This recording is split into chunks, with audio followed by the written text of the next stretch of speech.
జనమొక్క రుణమై వెలిగింది బంధం, త్యాగాలమయమై సంసార బంధం. నీ చేయి తాకి చిగురించే చైత్రం, ఈ హస్తవాసే నాకున్న నేస్తం, అనురాగ సూత్రం.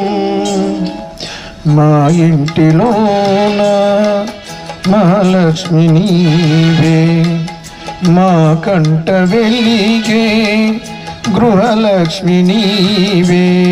ఈ బొమ్మనెప్పుడో కదిలించినావు,